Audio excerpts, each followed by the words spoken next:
Bonjour, dans ce tutoriel nous allons étudier le thème numéro 1 du programme d'économie de BTS deuxième année. Le thème est les différentes modalités de financement. On retrouve en économie deux profils d'agents économiques. Les agents à capacité de financement. Il s'agit d'un agent dont l'épargne est supérieure à ses dépenses d'investissement. On y retrouve les ménages et les institutions financières. Deuxième profil d'agent, les agents à besoin de financement. Il s'agit d'un agent dont l'épargne est inférieure à ses dépenses d'investissement. On retrouve les organisations non financières, les entreprises donc, les États. Étudions maintenant les conditions de financement des activités économiques. On distingue deux modes de financement. Le financement interne. Dans ce cas, l'agent finance son activité ou son investissement avec sa propre épargne. On parle alors d'autofinancement. Le financement externe. Dans ce cas, l'agent finance son activité ou son investissement en faisant appel à d'autres agents, la banque ou le marché financier par exemple. Commençons par le financement interne. Il s'agit dans ce cas d'autofinancement. L'autofinancement est constitué par les bénéfices non distribués, augmentés des amortissements et des provisions. Le taux d'autofinancement correspond au ratio épargne brute sur formation brute de capital fixe. Par exemple, un taux d'autofinancement de 80% signifie que l'entreprise recourt à un financement externe pour 20% de ses investissements. Vérifions ce vocabulaire au travers de l'exemple ci-dessous. Une entreprise a acquis un outillage industriel. Celui-ci figure dans le bilan, à l'actif, pour une valeur de 500 000 €. On parle de formation brute de capital fixe. Dans notre exemple, à la fin de l'année, du fait de son utilisation, l'outillage industriel aura perdu 100 000 €. On parle ici d'amortissement. Les amortissements sont constatés dans le compte de résultat de l'entreprise du côté des charges. L'amortissement entre dans l'autofinancement de l'entreprise.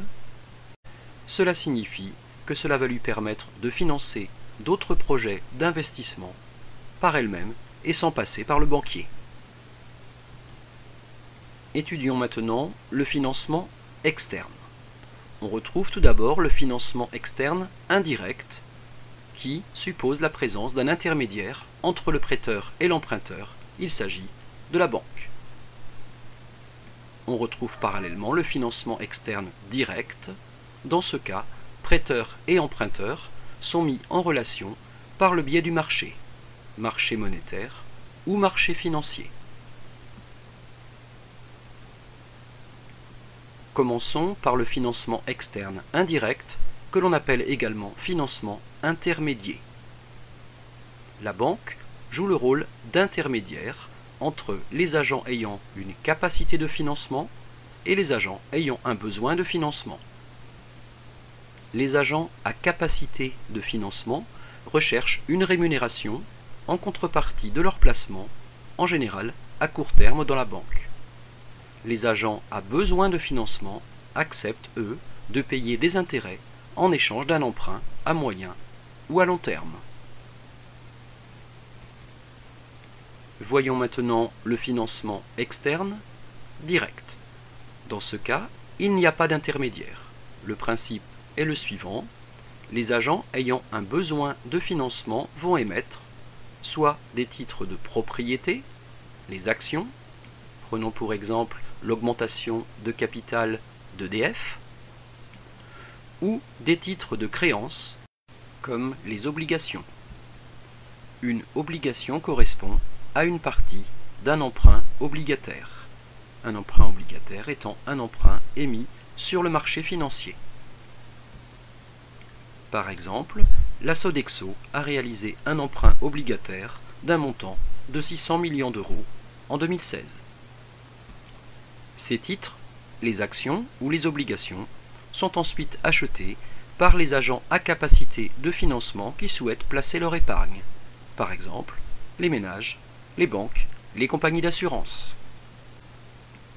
Selon la durée de son besoin de financement, l'entreprise ou l'État peut émettre des titres sur deux composantes différentes du marché des capitaux: le marché monétaire et le marché des titres émis à court ou moyen terme, d'une durée inférieure à 7 ans. On y retrouve par exemple les bons du Trésor émis par l'État ou les billets de trésorerie émis par les entreprises. Parallèlement, le marché financier correspond à l'émission de titres à long terme d'une durée supérieure à 7 ans. On y retrouve pour l'État les obligations et pour les entreprises les actions et les obligations. En résumé, les modes de financement peuvent être financement interne par le biais de l'autofinancement, à savoir les bénéfices non distribués plus les dotations aux amortissements et aux provisions. Il s'agit dans ce cas de l'utilisation des fonds propres de l'entreprise. Le financement peut être externe, indirect, il s'agit dans ce cas d'emprunt bancaire, ou externe, direct, en passant par le marché des capitaux, dans lequel on retrouve le marché monétaire à court terme ou moyen terme, sur lequel sont émis les billets de trésorerie pour le financement des entreprises et les bons du Trésor pour le financement de l'État, ou le marché financier, marché des titres à long terme, comme les actions pour les entreprises ou les obligations pour les entreprises et aussi pour l'État. Voilà, vous avez terminé votre révision du premier thème de programme d'économie de BTS deuxième année.